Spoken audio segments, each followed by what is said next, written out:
समरसता का कोई मतलब नहीं होता, कोई मीनिंग नहीं होता है। समानता को ख़त्म करने के लिए आरएसएस के लोगों ने समरसता शब्द गढ़ा, कॉइन किया, लोगों को उसमें लाइन पे लगा दिया। वैसे ही जो हिंदू राष्ट्र, आर्य समाजी कहते हैं हम हिंदू है ही नहीं है, डिक्लेयर किया कि हिंदू शब्द जो है ये जो है मुस्लिम शासकों द्वारा या वहाँ के लोगों द्वारा दिया हुआ नाम है, जो सिंधु घाटी के आसपास के लोगों के लिए था और पूरे देश के लिए था ही नहीं। ये कभी दक्षिणावर्त था, कभी जम्बूद्वीप था, ये महाद्वीप था। तो जम्बूद्वीप को जो है हिंदू राष्ट्र कैसे बना दोगे? दूसरी बात कि जब हिंदू राष्ट्र करना शुरू करेंगे तो फिर मुस्लिम कहाँ जाएंगे? अच्छा 2 मिनट मुस्लिम की बात छोड़ भी दो, बिरादरान इस्लाम की बात छोड़ दो, सिख का क्या करोगे? जैन धर्म के लोगों का क्या करोगे? बौद्ध धर्म के लोगों का क्या करोगे? ईसाई धर्म के लोगों का क्या करोगे? और आदि धर्मी जो आदिवासी हैं, तो आदिवासी धर्म को क्या करोगे? उनका सबका अपनी संस्कृति, अपना धर्म है, लिखित हो या ना हो। तो ये 7 लोग उनका क्या करेंगे हिंदू राष्ट्र में? पहली चीज़।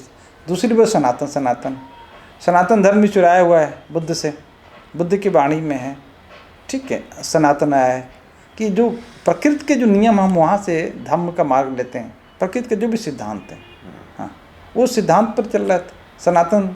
अब उसको ये ब्राह्मणों ने अपने ले लिया, लेकिन किसी भी ब्राह्मण धर्म से या ब्राह्मण महापुरुषों से या चाहे उनके अच्छे विचारों से पूछे कि शब्द वास्तविक रूप से डिफाइंड वे में किस जगह पे है? वेदों में है नहीं है, उपनिषदों में नहीं है, पुराणों में नहीं है, महाभारत रामायण में ही नहीं है। गढ़ के जब बाद में प्रक्षेपण करके इंटरपोलेशन करके बाद में डाला हो अलग बात है, ओरिजिनली नहीं है। नहीं तो मैं तो चैलेंज करता हूँ कि आप जो मैन्युस्क्रिप्ट हैं, ओरिजिनल जो पांडुलिपि है, कहीं दिखा दो। सनातन कोई धर्म है क्या? सनातन धर्म भी नहीं है, हिंदू धर्म भी नहीं है। इसीलिए जो है आदरणीय मोहन भागवत जी ने भी बोला था कि हिंदू कोई धर्म नहीं है।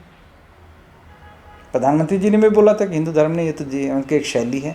क्योंकि राधा कृष्णन साहब ने जो है हिंदू फिलासफी में जो है हिंदू वे ऑफ लाइफ, उन्होंने कहा था Hinduism is nothing it's a way of life. तो जीवन की एक शैली है ना, तो धर्म नहीं है। जब धर्म नहीं है तो तुम्हारी अपने जीवन की शैली जो है वो सिख क्यों माने, बौद्धिस्ट क्यों माने, जैनी क्यों माने? उनकी अपनी जीवन की शैली है, सबके अपने जीवन शैली है। आदिवासियों की अपनी जीवन शैली है, पारसियों की अपनी जीवन शैली है। तो सबके जीवन शैली को यदि आप महत्व देते हैं, इज्जत देते हैं, तो उनकी शैली के हिसाब से तो हिंदू राष्ट्र कहाँ से बनेगा? तो ये तर्क के कसौटी पे भी गलत है, इतिहास के कसौटी पे भी गलत है, धर्म की दृष्टि से भी गलत है, सांस्कृतिक जो एक प्रणाली होती है उसके हिसाब से भी गलत है। तो किस मामले किस दृष्टि से सही है? तो हिंदू राष्ट्र का कॉन्सेप्ट ही गलत है। हिंदू राष्ट्र का क्या मतलब होता है? हिंदू राष्ट्र करके देश का बंटवारा करना चाहते हैं। ये कैसे देश के दुश्मन हैं, कैसे समाज के दुश्मन हैं, कैसे राष्ट्र के दुश्मन हैं, ये इसी से प्रमाणित हो जाता है। हिंदू राष्ट्र करोगे तो सिख राष्ट्र वाले तैयार हो जाएंगे, भाई हमारा सिख राष्ट्र बनेगा। जैन राष्ट्र कल को तैयार हो जाएगा, कल को जो है बौद्ध राष्ट्र तैयार हो जाएगा, कल को मुस्लिम राष्ट्र तैयार हो जाएगा। तो कितने राष्ट्र बनाओगे? आदिवासी अपना राष्ट्र मांगने लगेंगे। कितना मेहनत से, कितनी दूरदर्शिता से बाबा साहब ने भारत को इंटीग्रेट किया है, इमोशनली इंटीग्रेट किया है, सोशली इंटीग्रेट किया है, संवैधानिक तौर पे इनको इंटीग्रेट किया है। इसको विखंडित करना चाहते हैं लोग, क्योंकि हमारा सांस्कृतिक वर्चस्व रहेगा। तो नया कंसेप्ट दे दिया कि हिंदुस्तान में रहने वाले हिंदू, उनसे पूछो हिंदुस्तान नाम का देश ही नहीं है दुनिया में। जब हिंदुस्तान नाम का कोई देश ही नहीं है दुनिया में, एक देश है, उसको विदेशी भाषाओं में इंडिया कहते हैं, भारतीय भाषाओं में भारत कहते हैं, तो हिंदुस्तान कहाँ से आ गया बीच में? जब हिंदुस्तान को संवैधानिक दर्जा भारत के महापुरुषों ने दिया ही नहीं है, तो हिंदुस्तान शब्द कहाँ से आ गया? ये गैर संवैधानिक शब्द का प्रयोग क्यों करने लगे जल्दी जल्दी? अच्छा हिंदुस्तान कर रहे हो, हिंदू राष्ट्र कर रहे हो, ठीक है, तो यदि कल को कोई सिख राष्ट्र की बात करने लगा तो क्या जवाब है? कोई मुस्लिम राष्ट्र की बात करने लगा तो क्या जवाब है? कोई बुद्धिस्ट राष्ट्र की बात करने लगा, बुद्धिस्ट राष्ट्र, जैन राष्ट्र की बात करने लगा, आदिवासी अपने राष्ट्र की बात करने लगे, तो ये तो बेसिकली जो है इस डिवाइड एंड रूल की पॉलिसी का जन्म दिया जा रहा है। उसके जन्मदाता हो गए हिंदू राष्ट्र करके, और फिर उसको जो है गलत ढंग से प्रस्तुत करने की कोशिश करेंगे। हिंदू माने हिंदुस्तान की सरजमीन पर जो पैदा हुआ है हिंदू है। तो पूछो कि बेटा ये बता दो कि भारत की ज़मीन पर पैदा होने वालों को क्या कहोगे? भारतीय ना। तो तुम भारतीय रहना चाहते हो कि हिंदू रहना चाहते हो? यदि हिंदू रहना चाहते हो तो सिखों का क्या है, बौद्धों का क्या है, जैनियों का क्या है, आदिवासियों का क्या है, मूल निवासियों का क्या है? तो ये कॉन्ट्राडिक्टरी है ना। तो इस शब्दों का आडंबर दे के लोगों को भ्रमित करने का एक नया जो है प्रयास है। ये एक पॉलिटिकल स्ट्रेटजी है, सोशल स्ट्रेटजी है, षड्यंत्र है। इससे देश का भला नहीं होने वाला है। देश में आज जो है मानसिक रूप से लोग जो है दूरी पैदा करते जा रहे हैं, पूर्वाग्रह से ग्रसित होते जा रहे हैं, पक्षपाती होते जा रहे हैं, समाज का विखंडन होता जा रहा है, समाज टूटता जा रहा है, जातिवाद बढ़ता जा रहा है। जातिवाद को पैदा करने वाले लोग जो है धर्म से जोड़ रहे हैं, धर्म से वर्ण व्यवस्था को जोड़ रहे हैं, वर्ण व्यवस्था से अपनी वैदिक संस्कृति को जोड़ रहे हैं, और इस तरह जो है गड़बड़ झाला जो हो रहा है वो राष्ट्र हित में नहीं है, भविष्य हित में नहीं है। हमारे इतिहास को जो है खुद तोड़ मोड़ के रखने वाले लोग दूसरे को बोलते हैं कि वो तोड़ मोड़ के चला गया। वो क्या तोड़ मोड़ के चला गया? वो जो लिखा है वो गलत सही लिखा है, उसमें तुम अच्छी तरह से विकसित करो।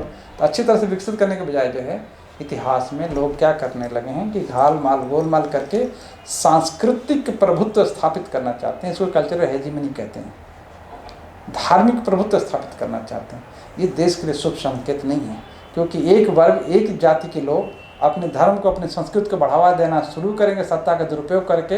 आप जो है ब्राह्मणवाद को स्थापित करना चाहते हैं या ब्राह्मणवाद के नाम पर हिंदूवाद को स्थापित करना चाहते हैं, तो उसी दिन आपने जो है दूसरा बीज बो दिया कि कल को सिख वाला जो है सिखवाद को स्थापित करना शुरू कर देगा, कल मुस्लिमवाद जो है मुस्लिम राष्ट्र की बात करना शुरू करेगा, बुद्धिस्ट जो है बौद्ध राष्ट्र की बात करना शुरू कर देंगे, जैनी जो जैन राष्ट्र की बात करना शुरू कर देंगे, आदिवासी जो अपने राष्ट्र की बात करना शुरू कर देंगे।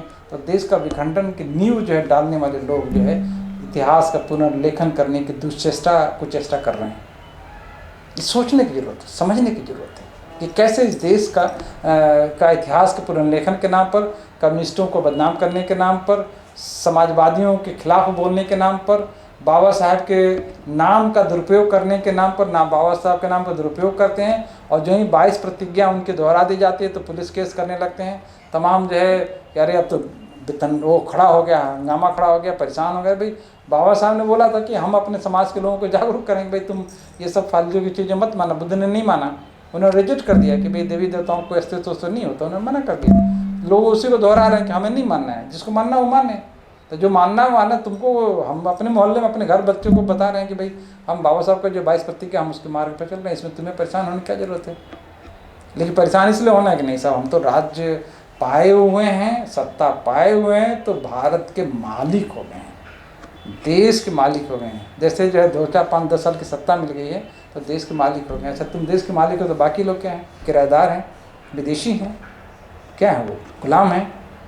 तो इतिहास लेखन के नाम पर जो गड़बड़ी हो रही है उस पर जागरूक होने की ज़रूरत है। जिस काल ये शिक्षा व्यवस्था को जन्म दिया था लॉर्ड मैकाले, कहते उसने बोला था कि हम ऐसी शिक्षा व्यवस्था लाएंगे जिसकी वजह से यहाँ के लोग हाड़ मांस में तो इंडियन रहेंगे लेकिन सोच विचारधारा में विदेशी रहेंगे, यूरोपियन रहेंगे। इसको इतने गलत ढंग से प्रस्तुत किया है जिसका कोई हिसाब नहीं है। मैंने कई लोगों पर इसको जो खिंचाई की है, कई लोगों को जो है जो गलतफहमी है हमने उनका दुरुस्त किया है। हमने कहा क्या नाम है मैकाले का ये नहीं है। मैकाले ने जो शिक्षा व्यवस्था 1835 में स्थापित की थी उसके खिलाफ जो है लोगों ने चर्चा शुरू की कि आप इनको एजुकेट कर रहे हो इंडियंस को।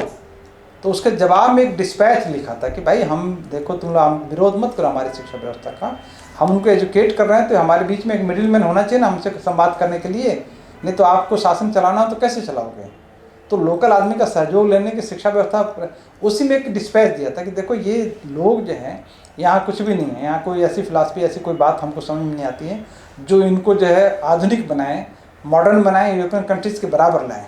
तो हमारी जवाबदारी शासन में रहते हुए कि उनका लेवल हम ऊंचा उठाएँ। सोच हाँ शरीर रोड़ी में भले इंडियन रहें, लुक्स में इंडियन रहे, कपड़े लत्ता में रहें, जैसा भी रहे, लेकिन उनकी सोच जो है जो कैम्ब्रिज ऑक्सफोर्ड यूनिवर्सिटी में बनी हुई है, जो यूरोपियन कंट्रीज़ में जो है जो नया फिलासफी आ रही है, पॉलिटिकल फिलासफी आ रही है, सोशल फिलासफी आ रही है, जो रिसर्च हो रहे हैं, जो वो सब यहाँ आना चाहिए, जो साइंस टेक्नोलॉजी का डेवलपमेंट हो रहा है सब यहाँ आना चाहिए। इतिहास का आदि स्रोत जो भी हो, जिन किसी ने भी इसको बनाया बसाया है उस पर गर्व करो, ठीक है। इसका ये मतलब नहीं है कि दूसरे को गाली दो, इसका ये मतलब नहीं कि दूसरे के अवदानों को, उसके कंट्रीब्यूशंस को जो है आप कम कर दो। इसका ये बिल्कुल मतलब नहीं कि जो किताब महापुरुषों ने, बड़े लोगों ने लिखी, रिसर्चर्स ने लिखी, उसको झुठला दो और उसके बाद बोलो कि साहब कुरुक्षेत्र में जो है यहाँ तो आज एक चक्र मिला है तो विष्णु चक्र है, तो फलाना मिला है, तो ये झूठ बोल बोल के जो है इतिहास लिखने का जो दुष्प्रयास किया जा रहा है उसको डॉक्टर रोमिला थापर ने रिजेक्ट किया हुआ है, डॉक्टर RS शर्मा रिजेक्ट किया हुआ है। जितने प्रबुद्ध लोग हैं वो रिसर्च करके स्थापित किए हैं कि देखिए सच्चाई ये है, सच्चाई वो नहीं है। इस पर जो है तर्क करने के बजाय जो है लोग उनको गाली देने लगते हैं, उनको इग्नोर करने देते हैं। इसीलिए रोमिला थापर को कभी पद्मश्री पद्मभूषण बड़े बड़े पुरस्कार नहीं मिले, आर एस शर्मा को जितना बड़ा सम्मान मिला नहीं, ऐसे एक नहीं हजारों राइटर लेखक हैं मिला। जी सी पांडे ने जब अच्छा काम किया बुद्धिज्म के विषय में, बढ़िया रिसर्च करके बताए, तो उनको इग्नोर करना शुरू कर दिए, उनकी किताबों को जो हाईलाइट नहीं होने दिया। ऐसे एक नहीं हजारों विद्वान हैं जिनके अवदानों को जो है इतिहास के परिप्रेक्ष्य में उसको जो है कम करके, और जो पुराणपंथी लोग हैं, एक सिन्हा है दिल्ली यूनिवर्सिटी में, ये फर्जी लोग जो है फर्जी जो इंटेलेक्चुअल्स जो बने हुए हैं, इनको हाईलाइट करके, है ना, कुछ तर्कों के माध्यम से बातों को घुमा फिरा कर रखने की जो स्टाइल होती है, शैली होती है, शब्दों का आडंबर से, ये करके इतिहास लेखन का जो प्रयास दुष्प्रयास किया जा रहा है, ये राष्ट्रहित में है ही नहीं है। क्योंकि आपकी बौद्धिक चेतना मर जाएगी, आपके विवेक जो है वो कहीं ना कहीं जो है वो चतुर चालाक, और वो कहते हैं ना कि जो है वो गेम खेलने वाला हो जाएगा। तो चालाक आदमी, चतुर आदमी जो है कभी सम्माननीय नहीं होता। जैसे पैकेट मार है, इतना चालाक चतुर होता है कि कोई IAS अफसर की बीवी भी जा रही है तो पहले बहन बनाएगा और रास्ते से उसका अटैची लेकर उतर जाएगा, रास्ते तक भाई बहन बना रहा और रास्ते में उतर। ये चतुर चालाक लोग ऐसे होते हैं, ये भावुक बना के भावुक बनाते हैं। भावात्मक गेम खेल के एक फिलॉसफी, एक स्ट्रेटजी होती है, उसको कहते हैं कहीं पे निगाहें कहीं पे निशाना। ये जो रणनीति है इस भारत में अभी जो चला है पिछले 25-30 सालों से, कि कहीं पे निगाहें कहीं पे निशाना, करना कुछ और है, कहना कुछ और है। जो ही आदमी बोलेगा कि हम न खाएंगे न खाने, तो मतलब ये हुआ कि हम जो ऐसा काम करेंगे जो आपको पता भी न चले, हम लगेगा कि हम खा नहीं रहे हैं, ठीक है, लेकिन हम ऐसा सिस्टम करेंगे कि सारा मटेरियल हमारे ही कुनबे के पास आ जाए, सारा जो है अपॉर्चुनिटी हमारे कुनबे के पास आ जाए, हमारे ही वर्ग के लोगों के पास से केंद्रित हो जाए, हमारी पार्टी के जो सपोर्टर हैं उन्हीं के पास सब आ जाएं। इसमें अदानी का नाम लेना या किसी और का नाम लेना बहुत वो मायने नहीं रखता। मायने ये रखता है किसी का भी नाम लेने के बजाय कि भाई ये जो है कि हम तो ये ऐसा है, लेकिन पता चला है कि कहीं पे निगाहें कहीं पे निशाना है। हमको याद है आज से 8 साल पहले एक नारा आया था कि list governance is the best governance, list governance. और ओवर गवर्नेंस हो रहा है, किसी को पता है क्या? ओवर गवर्नेंस हो रहा है ना, हर अधिकारी को डरा फड़ा के जो अपना काम करवा लेना। ईडी के पास इन्फॉर्मेशन, ईडी के अफसरों के पास बिल्कुल नहीं रहता, बाहर से इन्फॉर्मेशन आ रहा है और दिल्ली से इन्फॉर्मेशन आता है और फटाक से जो है विरोधियों पर जो एक्शन लिया जाता है। ये कौन सी रणनीति है?